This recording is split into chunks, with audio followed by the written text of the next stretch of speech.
पे आप बर्तन धो लिए हैं, बॉटल्स अरे बॉटल्स हैं। हाँ मैंने देखा ही, छोटी छोटी बॉटल्स हैं। एक तो ये दबाए, इसमें सॉस का भी था एक, टबैस्को सॉस शायद उसका नाम था। ये बड़े सॉसेस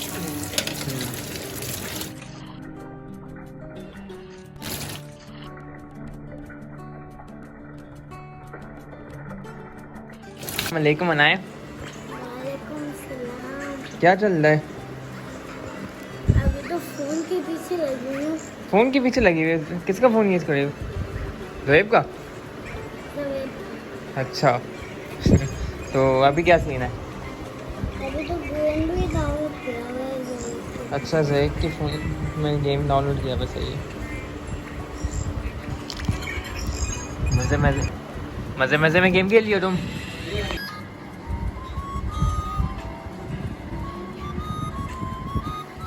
अभी भी तुम गेम खेल लियो? खाना खाना है तुम्हें? तुम गैस करो, खाने में क्या बन रहा है? तुम सोचो। चाउमीन अभी थोड़ी ना बनता है। मैकरोनी। देखते हैं क्या बन रहा है अभी दबाई के खाने में। और तुम्हारी तबीयत सही हो गई? चलो माशाल्लाह। तो मम्मा यहाँ पे बना रही है पूरी वाली भुजिया ना। हाँ ये बड़ी डिफरेंट लग रही है, क्योंकि नाश्ते में तो हम लोग यही खाते हैं। और ये क्या बोला मम्मा, ये तो निहारी है ना? निहारी बहुत मज़े की थी, जावेद की लेवल की थी ऑलमोस्ट। और साथ में ये ग्रेप लाया है राइस ना, एक्सट्रीम के 2 किलो। हमारे लिए तो बहुत ईजी है ना। और मम्मा यहाँ पे आप काम कर रही है, किचन साफ।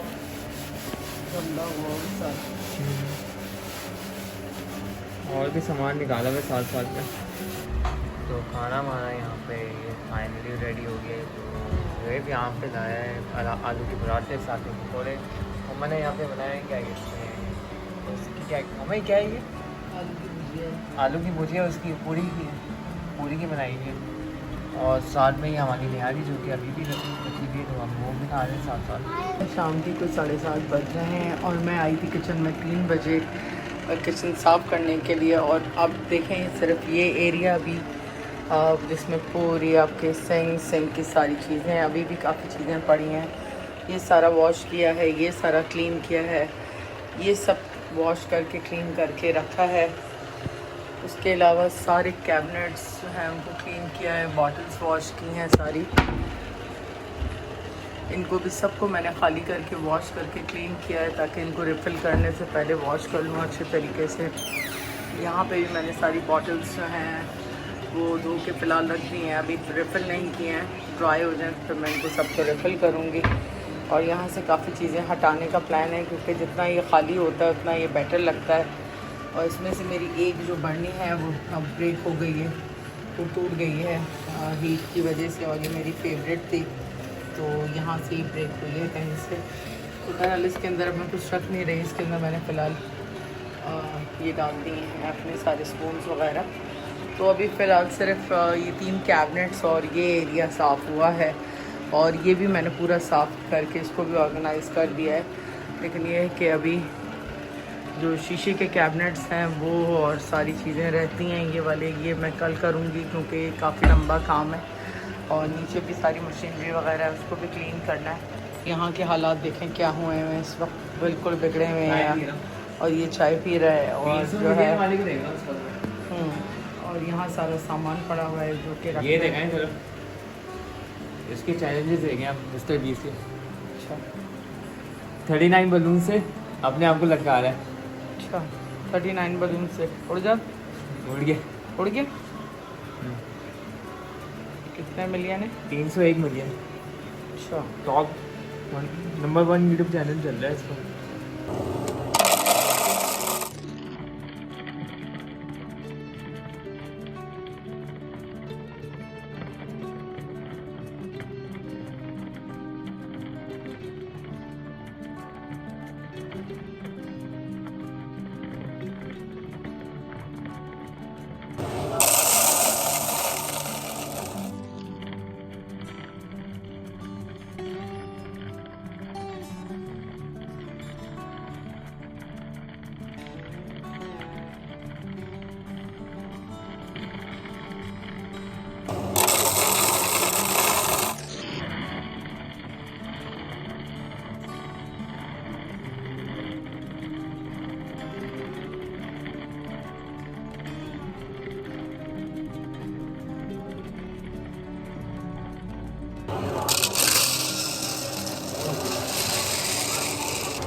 खाना हमारा यहाँ पे फाइनली रेडी हो गया। तो यहाँ पे हमारी मैकरोनी बनाई है, साथ में स्पाइसी वाली भी बनाई है, और साथ में ये क्या कहते हैं पूरी की भुजिया यहाँ पे मम्मा ने बनाई है, तो वो जो दोपहर में बनाई थी। तो हम लोग ये खा रहे हैं, और साथ में अनार की ड्रिंक मैंने ली है, कोला नेक्स्ट के जो प्रोडक्ट है ना, तो ये उसके साथ हमने आए डाली। तो अस्सलाम वालेकुम my YouTube family and friends, कैसे हैं आप सब? उम्मीद है आप सब खैरियत से होंगे, और मैं भी बिल्कुल खैरियत से हूँ। और आज पूरा दिन जो है ना वो मेरा किचन में गुजर गया, क्योंकि किचन को ऑर्गेनाइज़ करना था। मैंने आपको बताया था, क्योंकि आप किचन को थोड़ा सा भी टाइम निगलेक्ट कर दें ना, तो किचन जो है उसका हाल बुरा हो जाता है। तो बहुत सारी चीज़ें होती हैं, वैसे तो आप किसी भी चीज़ को निगलेक्ट कर दें तो वो चीज़ ख़त्म हो जाती है, क्योंकि हर चीज़ को वक्त भी चाहिए होता है, केयर भी चाहिए होती है, और मोहब्बत भी चाहिए होती है, चाहे वो जानदार हो या बेजान चीज़ हो। लेकिन दोनों सूरतों में टेंशन जो है वो दोनों सूरतों में जो है चाहिए होती है, चाहे जानदार हो या बेजान हो। लेकिन हमारे यहाँ जो है ना ये एक कहते हैं ना तौर तरीका है कि जो चीज़ आपके पास आ जाती है ना, उसका ना हम केयर करते हैं ना उसका ख्याल करते हैं। जब तक वो चीज़ हमारे पास नहीं होती, जब तक वो हमें बहुत प्यारी होती है, लेकिन जब वो चीज़ हमें हासिल हो जाती है तो हम उसको किसी कोने में फेंक देते हैं। तो अगर दूसरे अल्फाजों में कहे ना तो कदर नहीं रहती, और शायद कदर करवाने के लिए भी इंसान को डिफरेंट होना पड़ता है, क्योंकि मेरे ख़्याल में इंसान के अंदर कुछ चीज़ें ऐसी होनी चाहिए कि वो लोगों से अपनी कदर करवाए, और जो कदर नहीं करवा पाते ऑफ़ कोर्स उनमें कोई ना कोई कमियां तो ज़रूर होती होंगी।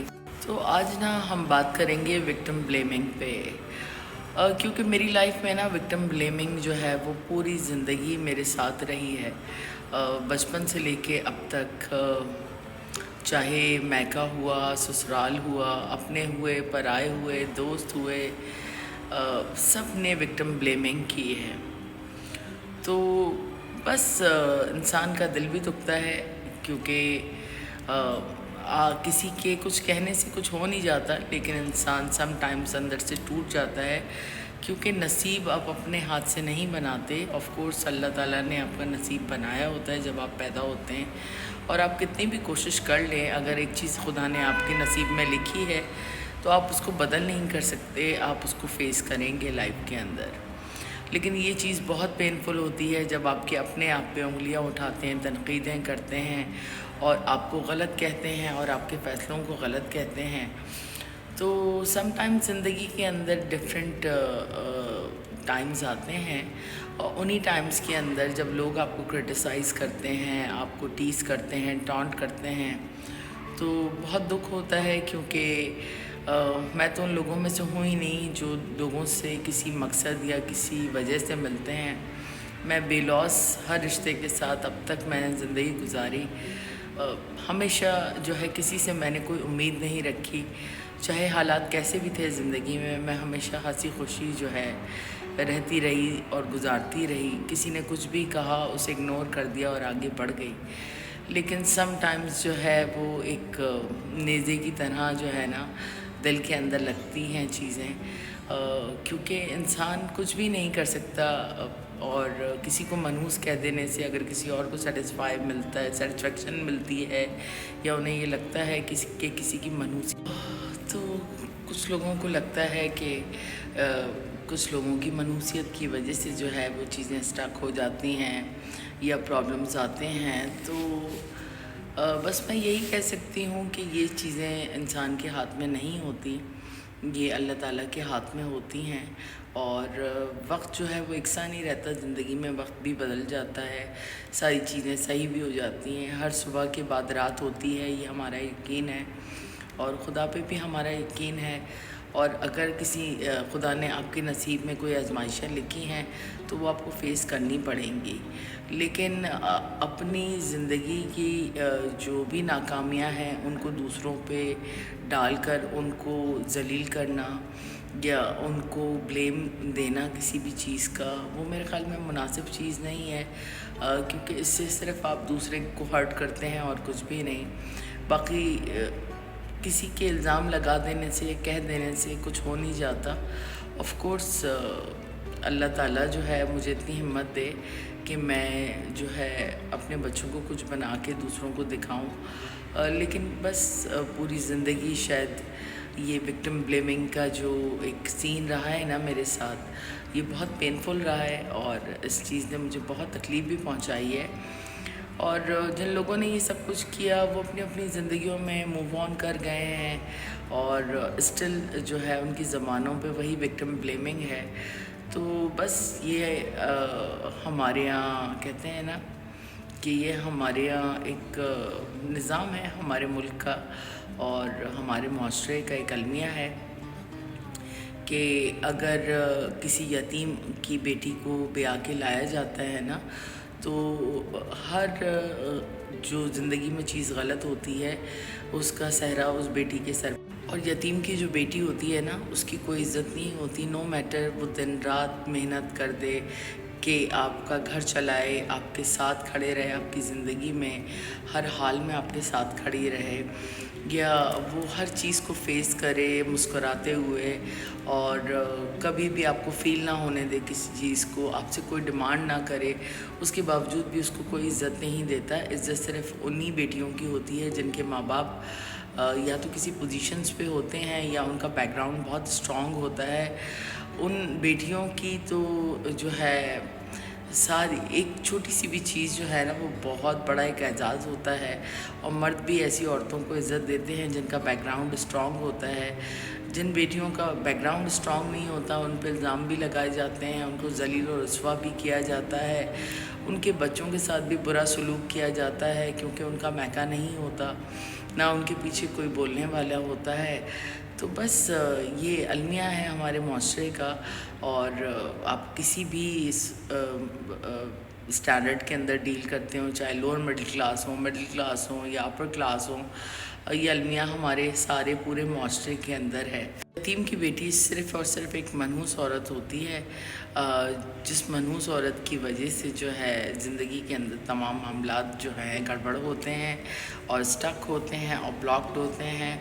और उस यतीम की बेटी को लोग रुखसत करके जब लाते हैं तब तो ये कहा जाता है कि हमने एक बहुत बड़ा काम किया है, लेकिन उसके बाद उस बेटी का जो हशर करते हैं वो अल्लाह जानता है या वो बेटी जानती है, जो वो गुजारती है सालों साल। और जिस तरह के ताने, जिस तरह के इल्ज़ाम और जिस तरह के ब्लेम उसके ऊपर लगाए जाते हैं, सिर्फ़ और सिर्फ इसलिए क्योंकि वो बहुत सारा जहेज़ लेके नहीं आई होती है, या उसके माँ बाप जो हैं वो बहुत ज़्यादा स्ट्रॉन्ग नहीं होते, या बाप तो होता ही नहीं है। तो ऐसी बेटियों के लिए उनका तो नसीब जो है बस ऐसा होता है कि मैं क्या बताऊं आपको, और किस तरह वो बेटियां अपने बच्चे पैदा करती हैं और किस तरह वो बेटियां ज़िंदगियां गुजारती हैं, ये मुझसे बेहतर कोई नहीं जान सकता। खैर इंशाल्लाह एक नए व्लॉग में जल्द आपसे मिलेंगे। जब तक अपनी फैमिली का ख्याल रखें, अपनी दुआ में हमें याद रखें और प्लीज़ ज़रूर कमेंट किया करें। आप लोगों के कमेंट से मेरी हौसला अफजाई होती है, मुझे मोटिवेशन मिलती है। और मेरी यूट्यूब फैमिली में इतनी करेज तो होनी चाहिए कि कम से कम मेरी बातों का जवाब आप लोग दें और मुझे ज़रूर बताइएगा कि मैंने सही कहा या गलत, कि वाकई में क्या यतीम की बेटी की कोई इज़्ज़त होती है, क्या ससुराल और दुनिया के अंदर लोग उसे जीने देते हैं? बिल्कुल भी नहीं जीने देते। और मुझे ज़रूर अपनी राय से आगाह कीजिएगा। इंशाल्लाह एक नए ब्लॉग में जल्द आपसे मिलेंगे। जब तक अपनी फैमिली का ख्याल रखें, अपनी दुआ में हमें याद रखें। गुड नाइट, टेक केयर, अल्लाह हाफ़िज़।